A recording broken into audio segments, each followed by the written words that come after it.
My name is Ryan Raaum. I'm from the Department of Anthropology at Lehman College. My research focuses on the genetic history of human populations.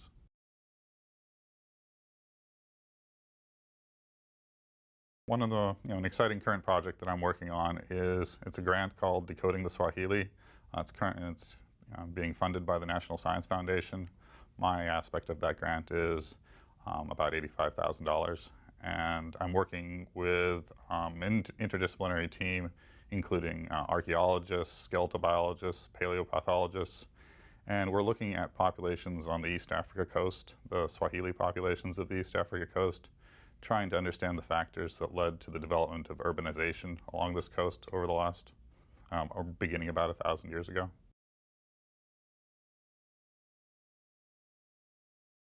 One of our main goals that we want to accomplish in this grant is that sort of trying to understand the process of change in human populations. I mean, if there's anything that is constantly true about human populations is that human populations change.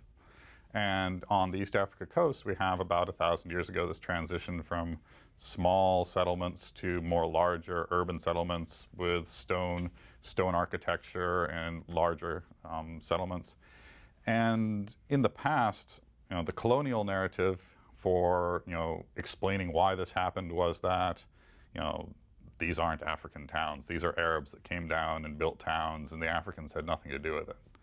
But over the last 30 years, many different researchers, including Chepurua Kasimba, who's the archaeologist that I'm working with, have gone through and looked at these towns and said, they look at the layers, building up the layers, sort of looking at what kind of foods people ate, how they built their houses, the layouts of towns.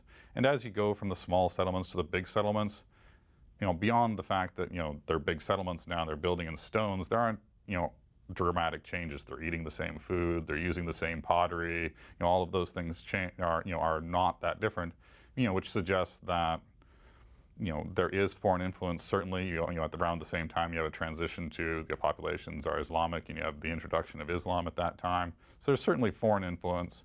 What we're trying to really tease out here is, how much of this is in sort of an indigenous development, how much of it is a result of foreign influence, how much of it is a result of, inland Africa is also changing at this time, and how much of it is the result of, changes in trade patterns with inland Africa. And just to try and tease apart these different levels of, the major, the big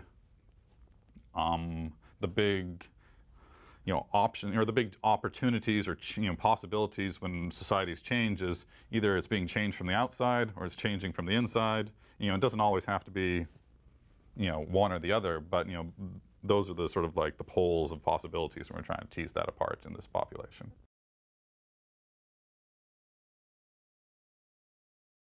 I was attracted to this line of research because, the history of human populations is sort of, how we are what we are, how we become what we are.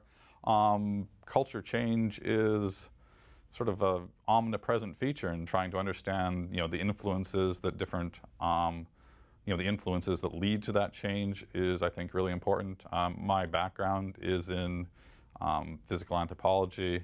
One of the things that, the major feature in physical anthropology, sort of structuring human variation is, about 50, 60,000 years ago, modern humans leave Africa and then begin to populate the rest of the world. And, I'd been doing some research in that area. An earlier project in Yemen was looking at sort of that initial movement of humans out of Africa about 60,000 years ago. One of the difficulties with that is it's just so long ago that it's really hard to tease out what exactly was going on 50, 60,000 years ago.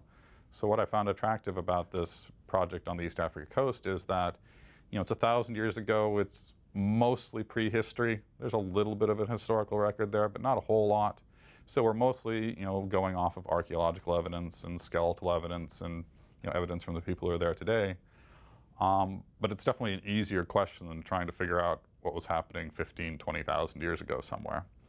So we're hoping that, one of the things I really hope to get out of this is to sort of figure out tools and methods to, move back from something that happened 1,000 years ago to try and figure out how do we reconstruct things that happened 2,000 years ago and 10,000 years ago.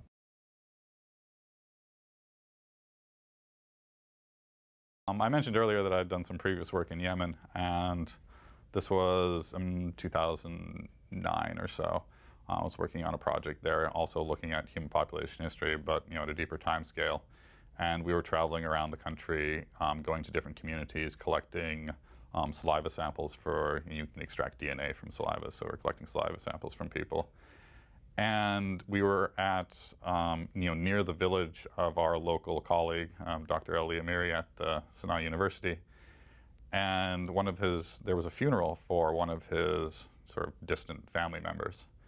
And somehow I got roped into going to this funeral, which was, just way out, a small village out in the middle of nowhere. There's about 500, it's men only at funerals in Yemen. There was about 500 men there. And I was the only person there who was not armed. Every single other person there had an AK-47, and I was the only, I was the only non-Yemeni there. I was the only person. I speak 10 words of Arabic. I speak very little Arabic, and I was the only person who was not armed. So it was and somehow I ended up in the receiving line for the family. It was sort of an exciting moment, let's say.